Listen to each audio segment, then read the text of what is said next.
So hello all, I welcome you all in our next video of English language, Prayag Public School, clauses for class 8, right? So if you remember in our last video, we have gone through uh, two kinds of clauses, where we have studied two kinds of clauses. First one was noun clause and second one was adverb clause, right? So we are again continuing with the same topic, that is types of clauses, where we are going to study relative clause. So let's see what is relative clause. So it tells us which person, right? It tells us which person or thing is referred by the speaker, right? So relative clause क्या बताता है? ये उस इंसान के बारे में या उन चीज़ों के बारे में बताता है जिसके बारे में अपने सेंटेंस में कौन बोल रहा है? स्पीकर बोल रहा है. Speaker means the sayer, right? The person who is saying something, right? So it tells us which person और thing is referred by the speaker. मतलब स्पीकर जो सेंटेंस बोल रहा है वो उस अपने सेंटेंस में किस इंसान के बारे में या किस चीज़ के बारे में वो बात कर रहा है.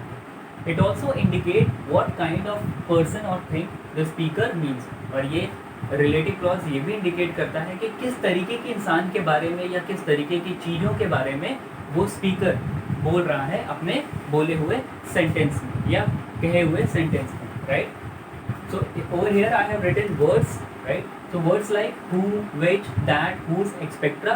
They are used in they are used in the sentences which refer as relative clauses. Means these are the sentences which relate to the to a particular noun or pronoun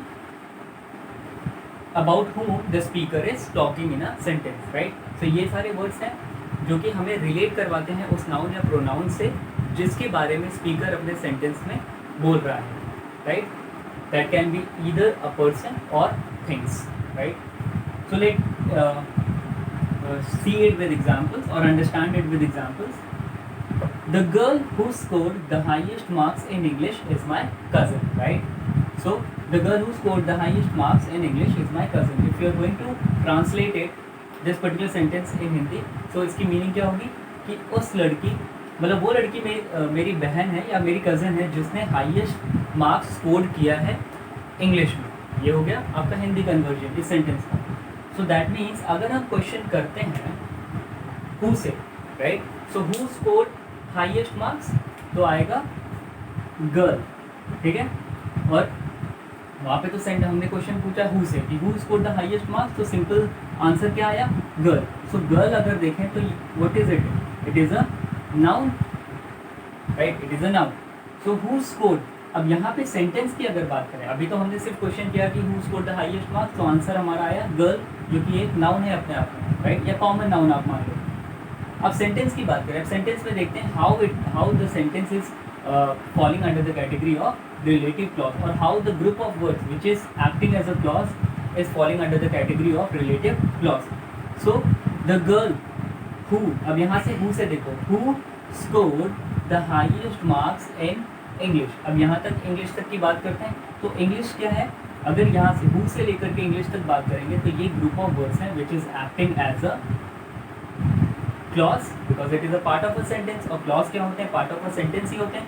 So these group of words from who to English, these are the group of words which is acting as a clause, right? अब एक word उसमें भी है who. इस group of word जो कि clause की तरह काम कर रहा है उसमें एक वर्ड है who. और मैंने अभी आपको बताया है कि इससे इन रिलेटिव क्लॉज की पहचान किससे होती है? Words like who, which, that, whose, etc. Right? So यहाँ पे who लिखा हुआ है. अगर आप who की बात करोगे, मतलब who पे जाओगे, तो ये who अल्टीमेटली क्या कर रहा है? It is referring back to this girl. और गर्ल क्या है? नाउन. मतलब who scored the highest mark, तो who scored the highest mark, answer क्या आएगा? The girl. अगर आप इस सेंटेंस की बात करोगे who scored the highest mark, so answer क्या आएगा? The girl, right? So girl जो मिल रहा है वो हमारा क्या है? नाउन, ठीक है? अब एडजेक्टिव कैसे हुआ या रिलेटिव कैसे हुआ? रिलेटिव इसलिए हुआ, रिलेट कैसे कर रहा है? क्योंकि हु की अगर हम बात करें तो हु किसको रिलेट कर रहा है? हु रिलेट कर रहा है गर्ल को, right? Who is relating. Relating means talking about this girl. कि कैसे पता चला who scored the highest mark? So who scored the highest mark, that means the girl. So girl over here is being a noun and it is this who is telling, or yes you can say it is telling or giving more info, that means information about the preceding noun. preceding मतलब जो noun उससे पहले आ रहा है, किसके, इस who वाले word से. तो preceding noun क्या है, गर्ल. सो who से अगर आप देखोगे तो इस गर्ल के बारे में हमें इंफॉर्मेशन मिल रही है. टेलिंग और giving, this who is giving or telling more information about this noun, or you can say it is referring back to noun. So that is why this group of words is falling under the category of relative clause. क्यों? Because first of all who से लेकर के English तक it is a clause, because group of words that are playing the role of a, or that is playing the role of a clause in this particular sentence, in this particular whole sentence, right? And then who is referring back to this particular noun. जो कि refer back किसको कर रहा है, ये who किसको refer कर रहा है, इस noun को. तो मतलब relate करवा रहा है इस particular clause से, और इस particular clause से relate करवा रहा है कि who scored the highest marks, the girl. So this who is a word, is a relative clause word, you can say relative clause word which is referring back to noun, which is relating to noun. So noun को relate कर रहा है, that means relative clause, right? एक चीज और मुझे यहाँ पे बताना है, this relative clause are also known as adjective clause, right? This relative clause is also known as adjective clause.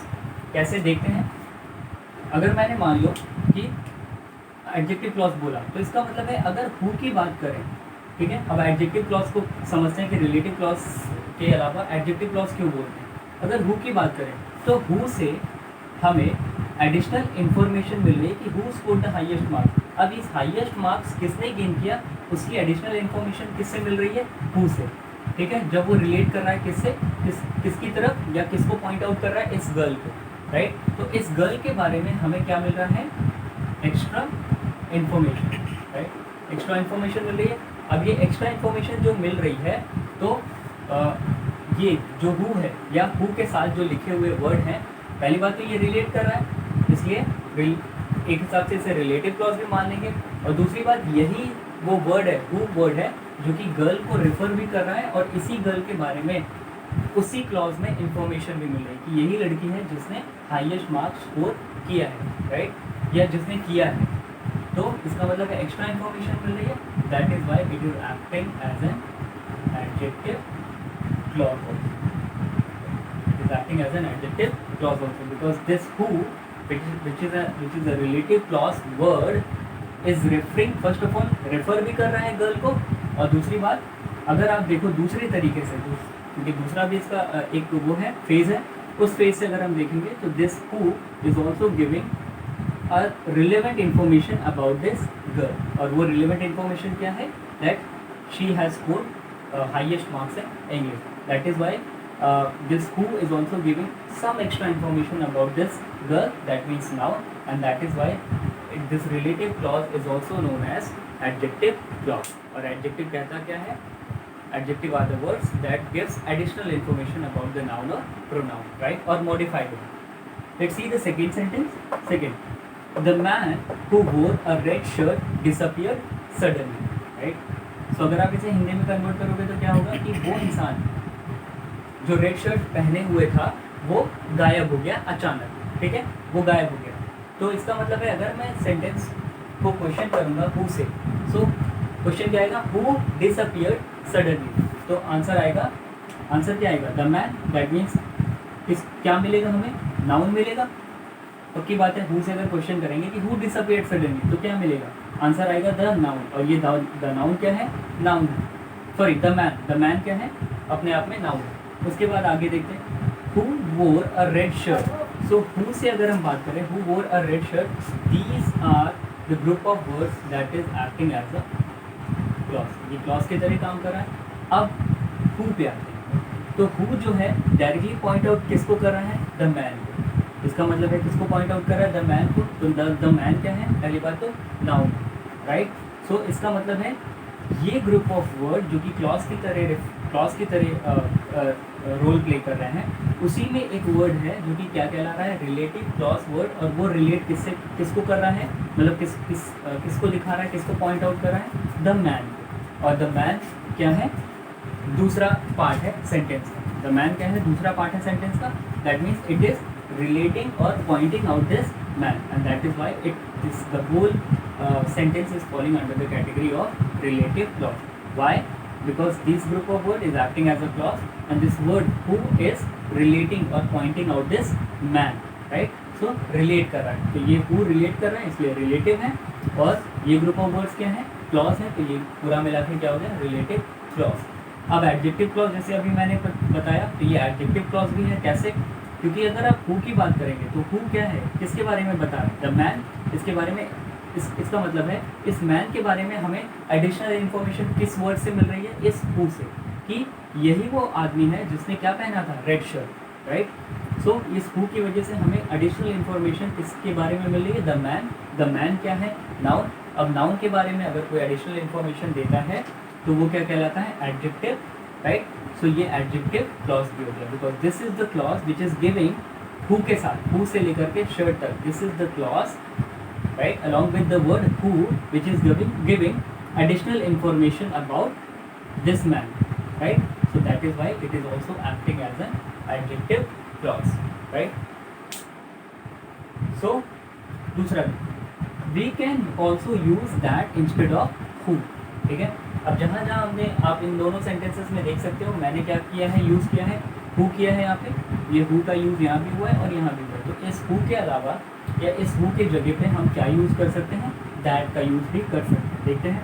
First, the cat that jump in is wild, right. So Hindi में convert करते हैं इसे, वो बिल्ली जो अंदर जंप की थी वो क्या है, वो एक जंगली बिल्ली है, ठीक है। So that means now this is the particular sentence where from that to wild is a group of these group of words, मतलब that से लेकर के wild तक ये group of words हैं जो कि कैसा, किस तरीके का रोल प्ले कर रहा है, it is playing the role of a clause। अब relative कैसे हैं, अगर हम पूछते हैं क्वेश्चन which से, ठीक है, which cat is white, ये पूछ सकते हैं which cat is white, क्योंकि क्वेश्चन कहाँ से आ रहा है, यहाँ से, जो कि हम इन सब वर्ड्स को यूज़ करते हैं। तो विच कैट इज़ वाइट, तो आंसर आएगा that jump in, that jump in, right. So that jump in is white, so that jump इन अगर आएगा तो इसका मतलब है यहाँ पे एक वर्ड है दैट, जो कि किसको रेफर कर रहा है, इस कैट, और वी कैट अगेन क्या है, नाउन है, ठीक है। So that jump in is white is these group of words which is acting as a clause is given with the help of this particular word that, ये पूरा का पूरा clause जो है इस word के help से, जो कि क्या है, that is giving, first of all it is relating, किसको relate कर रहा है, cat को relate कर रहा है, तो अपने आप ये किस category में fall हो गया, relative clause, because ये group of words कैसे हैं, that से लेकर के while तक, पहली बात तो clause है, और उसी clause में एक word है that, जो कि किसको relate कर रहा है, cat को, ठीक है। तो इसलिए ये ग्रुप ऑफ वर्ड्स क्या हो जाएंगे, या ये पर्टिकुलर सेंटेंस क्या हो जाएगा, रिलेटिव क्लॉज, या ये ग्रुप ऑफ वर्ड्स क्या हो जाएंगे, रिलेटिव क्लॉज। क्यों? क्योंकि पहली बात तो ये क्लॉज है, और दूसरी बात जो दैट यहाँ पे लिखा हुआ है, it is referring back to the noun, और नाउन क्या है, कैट है, तो ये दैट से रिफ्लेक्ट बैक इस पे हो रहा है, नाउन मतलब रिलेट कर रहा है, तो दैट इज़ वाई दैट से लेकर के वाइल तक ये group of words will fall under the category of relative clause. अब एडजेक्टिव कैसे है, फिर से वही same rule, that jump in is wide, so these group of words are what, are falling under the category of clause, और are getting used as clause, right. उसके बाद एक वर्ड लिखा हुआ है इसी ग्रुप ऑफ वर्ड्स में जो क्लॉज है, उसी में एक वर्ड लिखा हुआ है दैट जो है किसको फोकस कर रहा है, ये इस कैट को, और कैट क्या है, नाउन है। अब इसी दैट से ये सारी इन्फॉर्मेशन, ये दैट तो रेफर कर रहा है, पर ये सारी इन्फॉर्मेशन जो कि कैट के बारे में हमें कौन दे रहा है, दैट से, मतलब दैट के बाद जो भी लिखा हुआ है ये सारी इन्फॉर्मेशन है किसके बारे में, इस नाउन के बारे में, जो कि क्या है, कैट, ठीक है। तो that is why these group of words are also acting as adjective clause. So relative क्यों, क्योंकि ये रिलेट कर रहा है या पॉइंट आउट कर रहा है, इसलिए रिलेटिव क्लॉज है। एडजेक्टिव क्यों, क्योंकि दैट क्या कर रहा है, इसको पॉइंट आउट कर रहा है, और दैट के बाद जो भी इंफॉर्मेशन हमें क्लॉजेस में मिल रही है वो किसके बारे में मिल रही है, दैट के बारे में, and that is why it is also getting known as adjective clause. So relative and adjective clause are same, right? So adjective clause you can say the another the adjective clause you can say the another name of relative clause. relative clause का दूसरा नाम क्या है? adjective clause है. second है, we use that and which when talking about things and not people, right? so हम use करते हैं that और which का जब हम बात करते हैं किसके बारे में? चीज़ों के बारे में, things के बारे में, ना कि लोगों के बारे में. देखते हैं. I arranged the books that were scattered on the table, right? So I arranged the books. मैंने books को arrange किया जो कि बिखरी पड़ी हुई थी. That was scattered मतलब बिखरी पड़ी हुई थी on the table, टेबल पे, ठीक है? तो ये इसका हिंदी कन्वर्जन हुआ. अब इसका मतलब है, क्वेश्चन करते हैं which books were arranged. एक क्वेश्चन कर सकते हैं ना, which books were arranged. तो आंसर क्या आएगा? यहाँ से आएगा answer that were scattered on the table. So ये ग्रुप ऑफ वर्ड्स, खासकर शुरुआत किससे हुई है? that से. तो ये ग्रुप ऑफ वर्ड्स जो है वो क्या है? पहली बात तो क्लॉज है, ठीक है? ये group of words is playing the role of a clause, right? उसके बाद देखते हैं, अब उसी में एक वर्ड है क्या? that. तो ये that क्या है? It is a word that is used, that is getting used in a sentence which is indicating what? Indicating the books. That means books. और ये books क्या है? Noun है, ठीक है? तो ये that जो है ये कहाँ से हमें मिला है? ये इसी clauses में मिला है. ये जो group of words which is playing the role of a clause, उसी clause में से एक word हमें क्या मिला है? that मिला है, जिसको हम ये बोल सकते हैं relative clause word. relative clause word बोल सकते हैं, word, ठीक है? Because it is a particular word, right? So word, और वही वर्ड किसको रिफर कर रहा है? किसको पॉइंट आउट कर रहा है या किसको रिलेट कर रहा है? बुक को. तो बुक क्या हो गया? या मतलब बुक तो नाउन है, उसको किसको रिलेट कर रहा है? बुक को.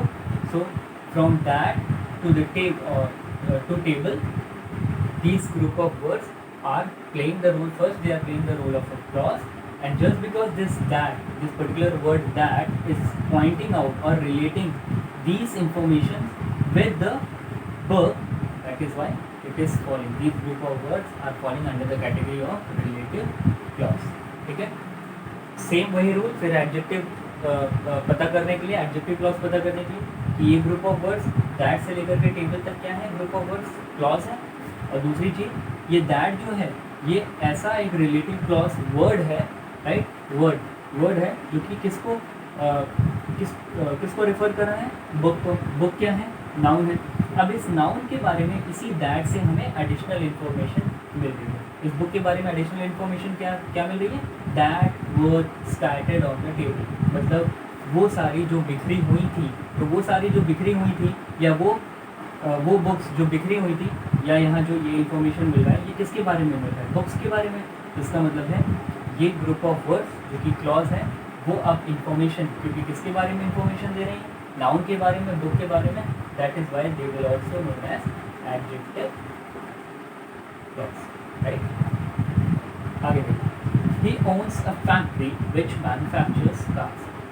सो इसके अगर आप हिंदी कन्वर्ट करोगे तो that means this person, he, उसकी एक फैक्ट्री है जो कि मैन्युफैक्चर क्या करती है? क्या बनाती है? कार्स बनाती है, ठीक है? सो क्वेश्चन अगर करते हैं हु मैन्युफैक्चर्स, ठीक है? Who manufactures cars. अगर क्वेश्चन करते हैं हु मैन्युफैक्चर्स कार्स, तो उसका आंसर क्या आएगा? Factory, right? Factory is something who is manufacturing or which is manufacturing. You can say which also over here. Which ज़्यादा suitable रहेगा because we are talking about thing. So which manufactures you can say who manufactures cars. So factory is the thing which is manufacturing the car, right? अब यहाँ पे factory आ गया. So यहाँ पे अगर हम देखते हैं तो factory अपने आप में क्या है? It is a noun. अब यहाँ पे देखते हैं which manufactures cars. तो ये क्या है? These group of which से लेकर के cars तक ये group of words हैं which is playing the role, again which is playing the role of a clause की तरह काम कर रहा है because it is a part of a sentence. Second देखते हैं ये which जो word है ये word कैसा है? relative clause word है. क्यों? क्योंकि ये relate किसको कर रहा है? फैक्ट्री को कर रहा है. क्योंकि ये इंफॉर्मेशन किसके बारे में निकल के बाहर आ रही है, फैक्ट्री के ही बारे में आ रही है। तो this is the word which is relating factory. तो इस क्लॉज को हम क्या बोलेंगे, इस ग्रुप ऑफ वर्ड्स को हम क्या बोलेंगे, रिलेटिव क्लॉज। पहली बात क्लॉज क्यों, क्योंकि ग्रुप ऑफ वर्ड्स क्लॉज की तरह रोल प्ले कर रहा है, इसलिए क्लॉज हो गया। और क्योंकि ये विच किसको पॉइंट आउट या रिलेट कर रहा है, फैक्ट्री को, तो इसका मतलब है relative clause. That means this is the word along with these group of words which is playing the role of a clause is relating or is pointing out a word in a sentence which is a factory, right? अब उसी तरह अगर हम adjective clause के बारे में बात करें तो एडजेक्टिव क्लॉज के बारे में भी वही है कि ये ग्रुप ऑफ वर्ड्स क्या है, पहली बात तो क्लॉज है, उसी में एक वर्ड लिखा हुआ है विच, जो विच किसको रेफर कर रहा है, पहली बात तो रेफर कर रहा है, इसलिए जब तक अगर यहाँ पे दो पॉइंट है या दो कंडीशन है। पहली बात, अगर आप पॉइंट आउट या रेफर के हिसाब से देखेंगे, ठीक है, या रिलेट के हिसाब से देखेंगे तो अल्टीमेटली वो रिलेटिव क्लॉज हो जाएगा। अगर आप देखेंगे कि एडिशनल इन्फॉर्मेशन भी, क्योंकि at the same time additional information भी दे रहा है ना नाउन के बारे में, तो वो आप उसे एडजेक्टिव क्लॉज भी बोल देंगे, right. So he owns a factory. अब अगर विच की बात करें, ये विच जो है, तो विच की बात करें तो ये किसको रेफर कर रहा है, फैक्ट्री को, राइट।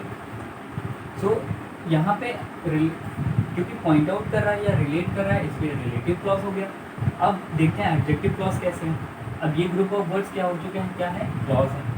ये विच जो कि एक रिलेटिव क्लॉज वर्ड है, इट इज रेफरिंग और it is giving these information, ये भी इंफॉर्मेशन है ना, विच मैन्युफैक्चर्स कार्स, तो ये इंफॉर्मेशन है जो कि कहाँ पे है, क्लॉजेस में है। ये इंफॉर्मेशन किसके बारे में मिल रही है, हमें फैक्ट्री के बारे में मिल रही है, और फैक्ट्री है क्या, noun, so it will also be known as adjective clause, right. So till here we have studied with the examples relative clause, and relative clause is also known as adjective clause, and we have done these many examples just to clarify what is relative or adjective clause. Okay class, so let's move further and let's study about different words which are used as relative clause in a sentence, right? We use whose with things and people, right? So earlier we have studied about that and who. Now we are studying about whose, right, which is again a word which falls under the category of relative clause. So we use whose with things and people. हम whose जो word है हमारा relative clause word है, जो कि हम जिनके साथ यूज करते हैं, चीज़ों के साथ या लोगों के साथ। So example, the girl whose bag was lost complained to teacher. So the girl whose bag was lost complained to teacher. That means वो लड़की जिसका बैग खो गया था, उसने किसको कंप्लेन किया, किसको कंप्लेन की थी, टीचर को, राइट। सो अगर आप यहाँ पे देखोगे the girl whose, so from here was lost complained to the teacher, right. Till here these group of words are clauses, right, or a clause you can say. So these from whose till teacher, these are the group of words which are getting known as clause. First thing. Second, ये जो whose है, ये क्या है, relative clause word है जो कि किसको relate कर रहा है, girl, right, girl को relate कर रहा है। या आप ये कह सकते हो whose के साथ साथ जो other part of the sentences हैं या ग्रुप ऑफ वर्ड्स जो कि क्लॉज हैं, वो किसको रिलेट कर रहा है, गर्ल को, राइट। सो ये सारी इंफॉर्मेशन किसके बारे में पता चली, ये सारा सेंटेंस जो rest of the part of the sentence है जो कि किसकी तरह प्ले कर रहा है, क्लॉज की तरह, they are only pointing out one thing, that is girl, along with this word which is relative clause word है, उसके साथ साथ, इन सब के साथ साथ ये वर्ड भी उसी ग्रुप में आ रहा है, मतलब इस क्लॉज में ही आ रहा है, जिसको जो कि किसको पॉइंट आउट कर रहा है, इस गर्ल को, राइट। सो क्योंकि ये पॉइंट आउट कर रहा है और क्योंकि ये सारे क्लॉज हैं, तो ये क्या हो जाएगा, relative clause. Why, because these are the information which is written about this girl in a group of words which is falling under the category of clause. Second, this is the word which is pointing or relating what? This girl, right? So along with this, just because of this word, just because it is pointing out or relating this girl, so that is why this word is falling under the category of relative. And this word is also written with all these group of words which are falling under the category of clause. So total, or if we put together these two things, so they are relative clause, right? Second देखते हैं, they arranged a meeting whose purpose was clear to everyone. पहले यहाँ पे whose किसके साथ काम किया? people के साथ, मतलब एक लोग, इंसान के साथ. अब यहाँ पे काम कर रहा है, it is working with things in a sentence. They arranged a meeting whose purpose was clear to everyone. So they arranged a meeting whose purpose was clear to everyone. So this is one part of a sentence, and whose से लेकर के यहाँ तक is another part of a sentence which is again working as a clause, right? Because it is a part of a sentence.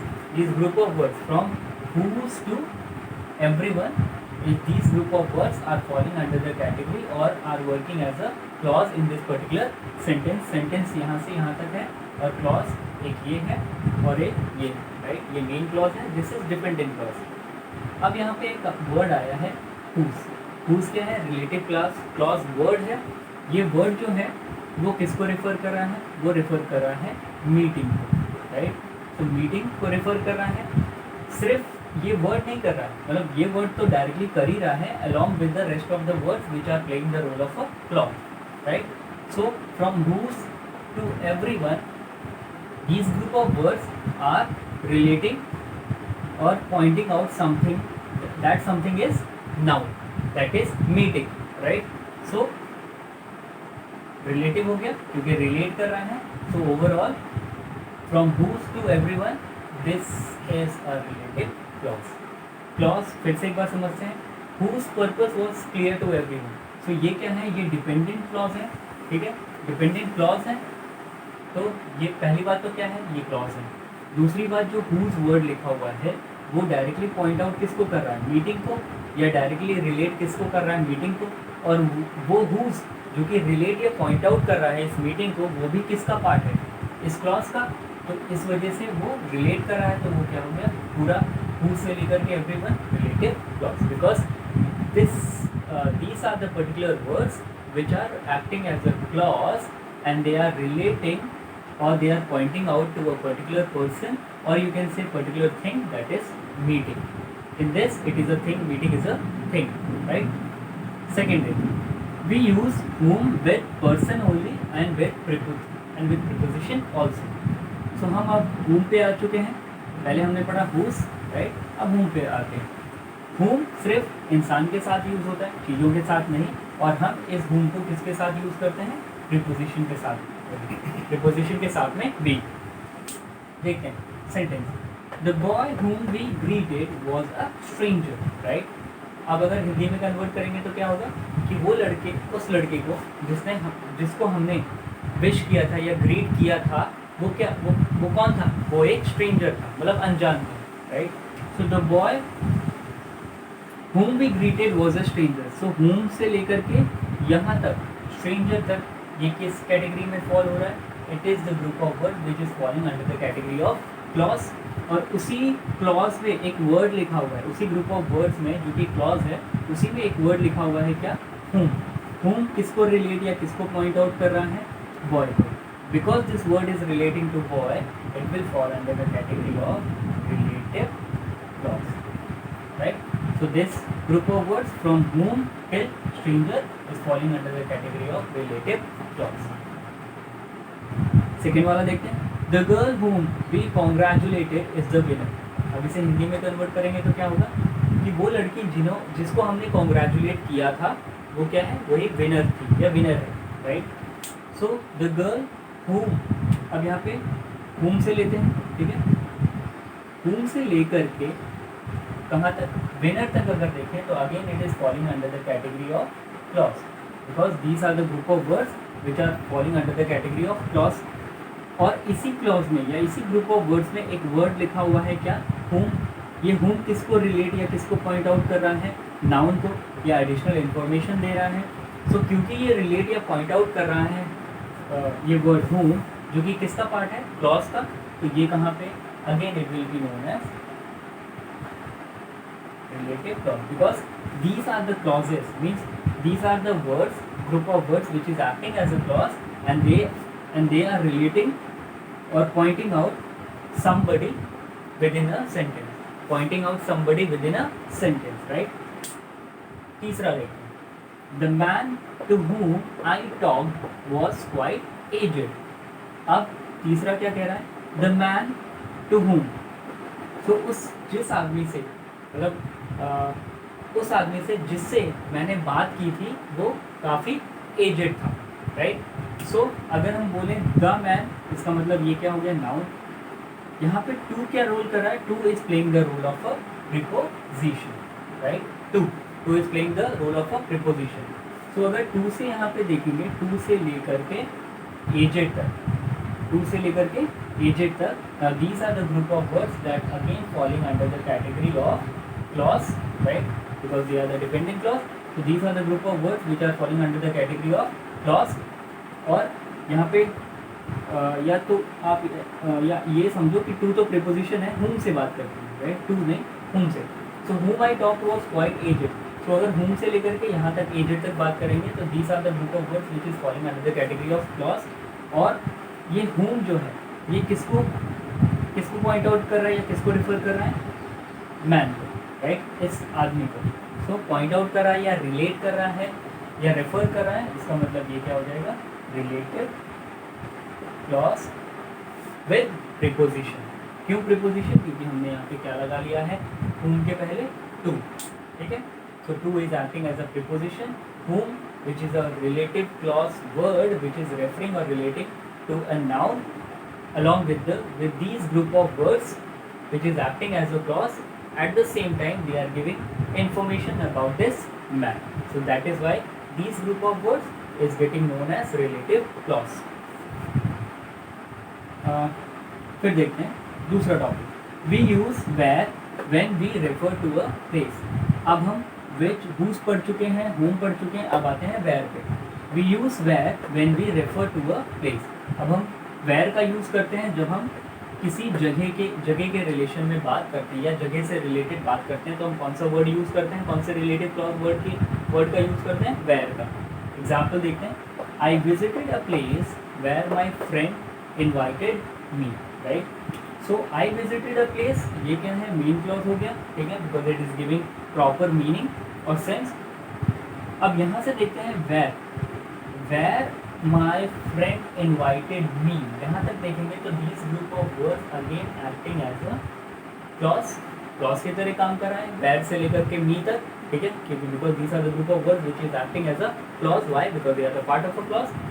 दूसरा where, अब अगर इस where की बात करें तो ये एक रिलेटिव क्लॉज वर्ड है जो कि किसको पॉइंट आउट कर रहा है, पॉइंट आउट कर रहा है या रिफ्लेक्ट बैक कर रहा है किसको, प्लेस को। प्लेस क्या है, नाउन है। तो क्योंकि ये सारे group of words along with this where, जो कि पॉइंट आउट किसको कर रहा है, प्लेस को कर रहा है, ठीक है, तो ये क्या है, क्लॉज तो है ही है। और क्योंकि यहाँ पे ये वेयर जो है वो किसको पॉइंट आउट कर रहा है, प्लेस को, या रिलेट कर रहा है प्लेस को, तो ये क्या हो जाएगा, रिलेटिव क्लॉज, ठीक है। क्योंकि ये सारे ग्रुप ऑफ वर्ड्स, मतलब वेयर से लेकर के मी, ये सारे ग्रुप ऑफ वर्ड्स पहले तो क्लॉज है, और उसी क्लॉज में एक वर्ड है जो कि वेयर है, जो कि किसको रिलेट कर रहा है, प्लेस को, and that is why these group of words will fall under the category of relative clause. ये रिलेट कर रहे हैं और बाकी इसके साथ मी तक कहाँ फॉल कर रहे हैं, क्लॉज में, तो रिलेटिव क्लॉज। दूसरा देखते हैं, I have seen a garden where tall trees were grown, right? So I have seen a garden, अगर यहाँ तक की बात करें तो ये क्या है, मेन क्लॉज है विच is giving a proper meaning. अब यहाँ पे आते हैं वेयर से। अब अगर वेयर से, फिर वही वेयर से लेकर के ग्रोन तक बात करें तो again it is falling under the category of clause, right? Again it is falling under the category of clause because these are the group of words which are a part of a sentence and they are falling under the category of clause. अब अगर इस where की बात करें जो कि इसी clause का पार्ट है, कौन, वेयर, अब ये वेयर किसको पॉइंट आउट कर रहा है या किसको रिलेट कर रहा है? इस गार्डन को पॉइंट आउट कर रहा है या रिलेट कर रहा है। सो इसीलिए इस रिलेट करने की वजह से ये कहाँ हो गया है, ये कहाँ फॉल हो जाएगा? रिलेटिव प्लस क्लॉज, तो हो जाएगा relative clause, right. So these group of words which is acting as a clause, and there is a word in this clause also, in this clause also, which is where, which is pointing or relating to a noun or giving additional information to a noun. That is why just because it is relating, so it will be relative, and where it is located within the clause, so overall relative clause, right. So class, we have completed the uses of whose, whom and where in these relative clause. So class, now we are going to discuss defining and non-defining relative clause, right. So further, relative clause are divided into two main parts, that is defining and non-defining. So let's understand what is defining and non-defining relative clause. First, I have written defining relative clause. So let's understand it with example. Example A: she is looking for the girl who lives in the new house, right. So अगर आप इसे हिंदी में convert करोगे तो क्या होगा कि she is मतलब एक लड़की है जो कि किसी दूसरी लड़की के बारे में जानना चाहती है या किसी दूसरी लड़की को ढूंढ रही है जो कि कहाँ रहती है, किसी नए घर में रहती है, right. So again, she is looking for a girl, अगर यहाँ तक बात करें, she is looking for a girl, so this is a main clause. Who lives in the house, अगर यहाँ से यहाँ तक की बात करें, who lives in the house, in the new house, ये क्या है? It is a clause, right. So again, this who is a relative clause word which is referring back or indicating or relating to girl. क्योंकि relate किसको कर रहा है? ये relate किसको कर रहा है? girl को. तो ये अपने आप में क्या हो जाएगा? ये हो जाएगा relative clause.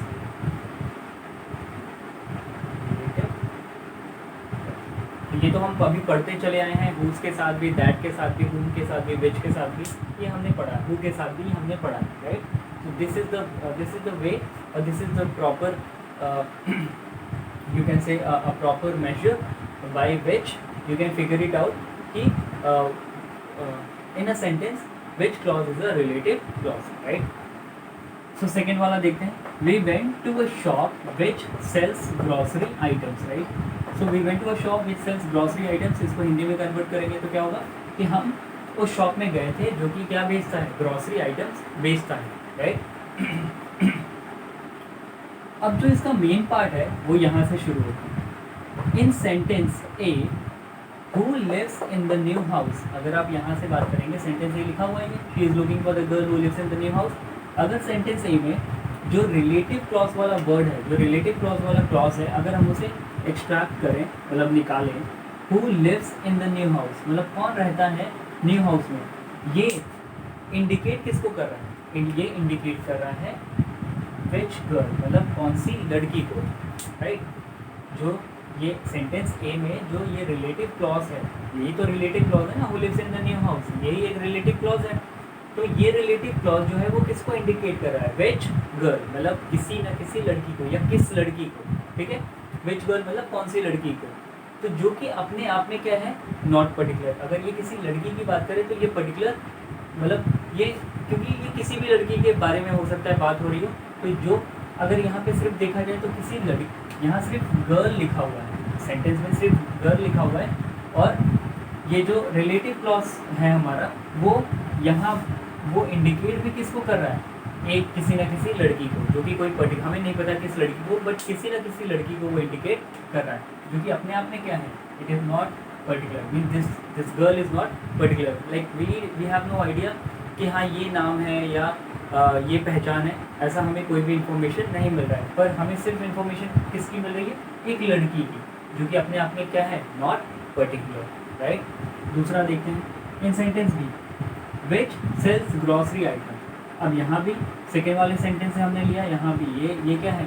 This from which to item, ये क्या है? क्लॉज है, और कैसा क्लॉज है? Relative clause. तो यहाँ पे हमने स्टार्ट किया विच से लेकर के आइटम तक, तो ये अपने आप में क्या है, ये भी रिलेटिव क्लॉज है। ये भी इंडिकेट किसको कर रहा है, ये भी अगर देखा जाए तो इंडिकेट किसको कर रहा है, विच शॉप। विच शॉप मतलब कौन सी शॉप, ठीक है। अब यहाँ पे कोई पर्टिकुलर शॉप का नाम तो लिखा नहीं है, तो इसलिए हमें नहीं पता चल रहा है कि किस शॉप के बारे में हम एग्जैक्टली बात कर रहे हैं। बस यहाँ पे क्या लिखा है, शॉप, मतलब वो कोई भी शॉप हो सकती है। तो अगेन इट इज़, क्योंकि यहाँ पे शॉप लिखा है तो again it is not clear कि किस शॉप के बारे में, किस पर्टिकुलर शॉप के बारे में हम बात कर रहे हैं, राइट। सो ऐसे सेंटेंसेस को जहाँ पे हमें पता नहीं चलता है कि हम क्या नहीं किसी पर्टिकुलर नाउन या नाउन की बात कर रहे हैं कि नहीं कर रहे हैं, ऐसे सेंटेंसेस को हम क्या कहते हैं, डिफाइनिंग रिलेटिव क्लॉज, राइट। तो ऐसे सेंटेंसेस को जहाँ हम पर्टिकुलर हमें नहीं पता होता है कि किस सेंटेंस मतलब किस नाउन के बारे में हम पर्टिकुलरली बात कर रहे हैं, ऐसे सेंटेंसेस को, ऐसे रिलेटिव क्लॉज वाले सेंटेंसेस में जहाँ जिसमें कि हमें नाउन के बारे में पर्टिकुलरली इंफॉर्मेशन नहीं होती है, तो या स्पेसिफिक नहीं होता है किस नाउन के बारे में हम बात कर रहे हैं, वो फॉल होता है under the category defining relative clause, right. दूसरा देखते हैं non defining relative clause. So non defining relative clause क्या है, पहला सेंटेंस देखते हैं, she is looking for Rani comma who lives in the new house, right. अब एक सेंटेंस आया कि ये जो लड़की है वो किसके बारे में किसको ढूंढ रही है, एक लड़की को ढूंढ रही है जो कि जिसका नाम क्या है, रानी। इस रानी को ढूंढ रही है जो कि कहाँ रहती है, एक नए घर में, राइट। बी वाला देखते हैं, we went to Big Bazaar market which sells grocery items. तो अब यहाँ पे बोला जा रहा है कि हम गए तो, पर कहाँ, बिग बाजार मार्केट में, राइट। यहाँ पे कॉमा होगा, कॉमा विच सेल्स ग्रॉसरी आइटम्स। तो यहाँ पे हम बिग बाजार मार्केट गए जो कि ग्रॉसरी आइटम सेल करता है। अब इसकी कंडीशन देख लेते हैं। In sentence A, who lives in the new house indicate Rani. अब अगर आप इस वाले सेंटेंस में देखते हो, जो कि यहाँ से अगर हम यहाँ सेंटेंस में who lives in the new house अगर ये बात करें तो ये क्या है, रिलेटिव क्लॉज, क्योंकि हमने एक्सट्रैक्ट कर लिया है कि who lives in the new house किसको इंडिकेट कर रहा है, ये जो है ये ग्रुप ऑफ वर्ड्स क्या है, रिलेटिव क्लॉज है, और ये इंडिकेट किसको कर रहा है, ये इंडिकेट कर रहा है रानी को। That means it is specific, मतलब रानी क्या है, अब स्पेसिफिक हो गया कि हाँ हम किसी लड़की की बात, नॉर्मल किसी ऐसी लड़की की बात नहीं कर रहा, अब मैं किसकी बात कर रहा हूँ, या ये सेंटेंस किसकी बात कर रहा है, एक पर्टिकुलर या स्पेसिफिक पर्सन की जिसका नाम क्या है, रानी, राइट। दूसरा देखते हैं, विच सेल्स ग्रॉसरी आइटम्स। अब यहाँ पे अगर देखते हैं विच, जो कि पहले वाले दूसरे वाले सेंटेंस से हमने लिया है कि विच सेल्स ग्रॉसरी आइटम्स, तो ये भी विच सेल्स ग्रॉसरी आइटम्स अगर यहाँ तक करते हैं तो ये भी अपने आप में क्या है, रिलेटिव क्लॉज है। और रिलेटिव क्लॉज, ये ही रिलेटिव क्लॉज अब इंडिकेट किसको कर रहा है, ये इंडिकेट कर रहा है बिग बाजार मार्केट को, जो कि फिर से खुद ब खुद अपने आप में क्या है, स्पेसिफिक है। पहले वाले से कंपेयर करो, पहले में गर्ल था जो कि नॉन स्पेसिफिक था या नॉट पर्टिकुलर था, पर दूसरे वाले में क्योंकि रानी, मतलब उसी वाले मतलब नॉन डिफाइनिंग के केस में यहाँ पे हमने रानी लिखा है, तो दैट मीन्स स्पेसिफिक। डिफाइनिंग वाले सेकेंड सेंटेंस में हम गए तो हमने क्या मिला, यहाँ पे हमें मिला शॉप, विच शॉप, ठीक है, जो कि इस रिलेटिव क्लॉज क्वेश्चन करने से आ रहा था, हमें पता नहीं लग रहा था कि कौन सी शॉप, तो ये क्या हुआ, नॉन पर्टिकुलर या नॉन स्पेसिफिक। दूसरे वाले नॉन डिफाइनिंग रिलेटिव क्लॉज में जब हम गए तो हमें एक नाम मिला, क्या है, बिग बाजार मार्केट, जो कि अपने आप में क्या है, स्पेसिफिक है, राइट। सो इस तरीके के सेंटेंसेस को जहाँ पे हमें पता रहता है कि रिलेटिव क्लॉज जो है, रिलेटिव क्लॉज जो है वो किस पर्टिकुलर नाउन की बात कर रहा है, स्पेसिफिकली या पर्टिकुलरली किस नाउन की बात कर रहा है, और उसके बाद सेंटेंस में, जैसे ये सेंटेंस लिखा हुआ है, आप रानी के बाद देख सकते हो यहाँ पे क्या लगा हुआ है, कॉमा लगा हुआ है। फिर इस वाले सेंटेंस में बिग बाजार मार्केट के बाद क्या लगा हुआ है, कॉमा। सो नॉन डिफाइनिंग क्लॉजेज में पहला तो होता है कि हमें पता होता है स्पेसिफिकली कि किस नाउन के बारे में हम बात कर रहे हैं, और दूसरा हम क्या यूज़ करते हैं, कॉमा, उस नाउन के बाद, राइट। सो ये दो कंडीशंस हैं जो ऐसे अगर सेंटेंसेस में, रिलेटिव क्लॉज के सेंटेंसेस में अगर ऐसी कंडीशन दोनों मिले कि नाउन भी मिल रहा है प्लस नाउन के बाद क्या इमीडिएटली क्या लगा हुआ है, कॉमा, तो ऐसे सेंटेंसेस को जिसमें रिलेटिव क्लॉज रहेगा, मतलब ऐसे रिलेटिव क्लॉज सेंटेंसेस में जहाँ पे नाउन रहेगा और नाउन के बाद क्या रहेगा, तुरंत के तुरंत क्या रहेगा, कॉमा रहेगा, जैसे यहाँ आप देख सकते हो लगा हुआ है। तो ऐसे सेंटेंसेस को हम तुरंत किस कैटेगरी में वो फॉलो है, non defining relative clause.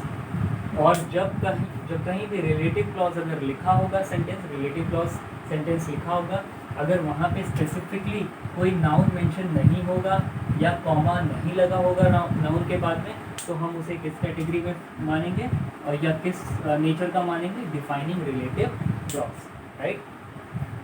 So class, I hope you people have understood defining and non-defining relative clause. The only difference between defining relative clause and non-defining relative clause is that defining relative clause does not have a specific noun along with the comma immediately after it, and non-defining relative clause has a specific noun, you can say, with immediately the use of comma, right.